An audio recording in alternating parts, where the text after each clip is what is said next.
Yo, yo, yo! Welcome back to the MMA Short Show. As always, your boy, Steven Moustaris. And guys, despite me being a self-proclaimed leader of the John Jones fan group, even I'm starting to sit here and feel bad for this man, Tom Aspinall. Like, what is he supposed to do right now? This whole thing stems from the UFC just making one of the worst decisions ever last year. Now, in a way, you can't blame him because, hey, John Jones-Stipe was such a big fight at the time, at least. We've been looking forward to it for years. It was supposed to be one of the biggest fights, at least going into the end of the year. And John Jones backs out, and you're scrambling, you're sitting there fighting like, oh, shit, we need to figure something out. And instead of them just going, hey, you know what? It'll be a title eliminator. Let's just have Sergey Pavlovich and, Tom Aspinall go and fight. That would have been the key. But instead, they make it the interim title fight. And 9 times out of 10, that's not the worst decision ever. But it's the worst decision in the world if you're going to sit here constantly tell us, like the UFC and Dana White have been doing, sitting there just constantly reminding us, hey, no, John Jones and Stipe are fighting. It doesn't matter what happens from here on out. They will fight before we ever see anything else happen. And okay, cool and all, but what was the point of making an interim title fight now? Now you got the guy Tom Aspinall, your best up-and-comer prospect in the whole division, and you got him waiting out. You got him. There's no fight that you can possibly make right now. What fight is there to make? If he fights anybody but John Jones and Stipe, it doesn't even feel like a real fight. Like, we don't even want to see it. And the worst part of the whole thing is if we wouldn't have made this an interim title fight, there's so many different things we could have done. After this whole Curtis Blades, Jailton Almeida fight, you never know what could happen there. Sergey Pavlovich is still at the top. Cyril Gane's still at the top. Like, there's so many different opportunities that we could have went with and had this guy fight Curtis Blades, anybody. You could have had him fight a bunch of people. That Curtis Blades rematch would have been huge. Instead, no, now he's interim champion, and now he's pretty much has to sit there and see how it plays out with John Jones and Stipe. And then during this whole thing, John Jones and Tom Aspinall are getting into it on Twitter, and it's just, though, everybody in MMA right now wants to watch Tom Aspinall fight John Jones. I don't think a single person out here, even myself, even though I know it's a huge legacy fight, I know it's massive for both guys' career, but like, none of us want to watch Stipe versus John Jones anymore. I don't know why so many people are writing off Stipe. I think he still has a strong chance, but nobody wants to see a 47-year-old, Stipe fight, almost a 40-year-old John Jones. Like, they would rather see the nice up-and-coming killer that just knocked out one of the biggest boogeymen in the whole, division just for the interim title.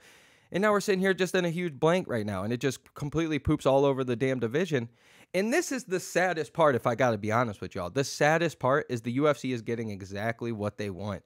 They want us to be talking about anything but Francis Ngannou in the UFC. Since Francis is going on and doing his thing with boxing, doing his thing, proving the UFC wrong that he didn't need them.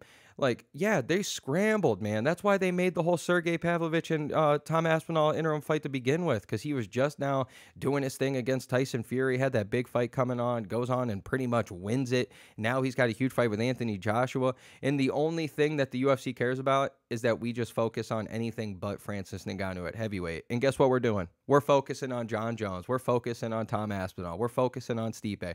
The last person we're talking about right now when it comes to the UFC heavyweight division is freaking Francis Ngannou. And it's just sad, man, because now we're sitting here wasting so much time of Tom Aspinall's career. What's he going to do this year? Like, I know they were talking a little bit about him maybe fighting Alex Pereira at UFC 300, but what's that going to do? Like, no offense to Alex Pereira. Amazing that he's a two-time, two-division champion, whatever. It's so cool. But let's be real here, guys. He's only fought 7 times in the UFC. He's only fought 6 opponents or whatever. By his 8th fight, he's going to be a triple champion or have a chance of becoming a triple division champion. Like, that is ridiculous. And the weight disparity and everything, like, Tom Aspinall would probably wipe the floor with Alex Pereira. And even if it was a decent fight, it's not a heavyweight. What's that going to do for the future of the heavyweight division? There's no Cyril Gane. There's no Jailton Almeida. There's no Curtis Blades. There's no any of the Sergey Pavlovich in there. No John Jones. No Stipe. Like, there's so many different things that we could be doing right now. But of course, the UFC had to go out there and get selfish and make it an interim title fight. And yeah, what do you want Tom Aspinall to do? These guys are professional MMA fighters. Anybody in professional combat sports right now, in any sport, honestly, especially with the social media era, all these people are shooting to become GOATs. All these people are shooting to become legacy. Like, we want to be remembered. So why wouldn't, if you're Tom Aspinall, if you're Sergey Pavlovich, it didn't matter who won that night. You're telling me you're an interim champion now, and the only person that has the unified belt is John Jones, the greatest fighter that's ever lived, and you have a chance to fight him? Nobody would deny that. That's one of the best fights that you could possibly ask for.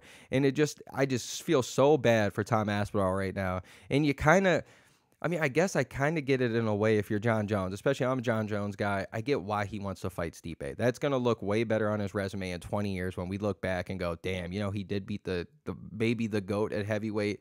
He didn't have a chance to fight Francis, but, he did knock out Stipe, or he took out Stipe. And, I know for us right now in, the just the instant gratification type thing, like we just need it now, now, now.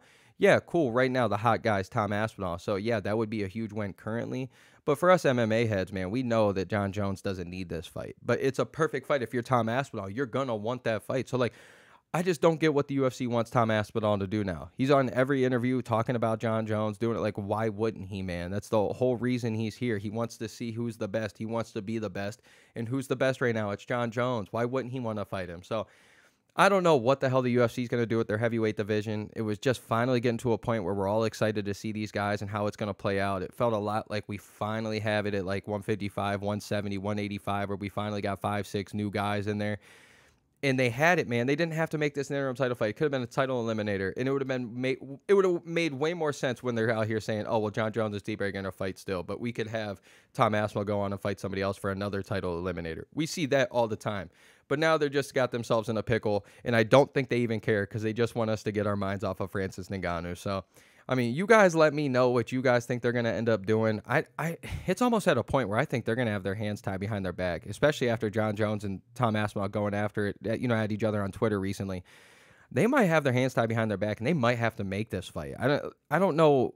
It's just I've never seen anybody not care about one fight and want another fight so bad, and that's what it feels like with this whole Stipe fight with John Jones. Nobody cares, but with Tom Aspinall, we all want to see it, and he probably does deserve it. So, as your boy, as always, Steven Moustaris, and y'all let me know and just keep an eye out. I got some videos coming, so let's go, boy.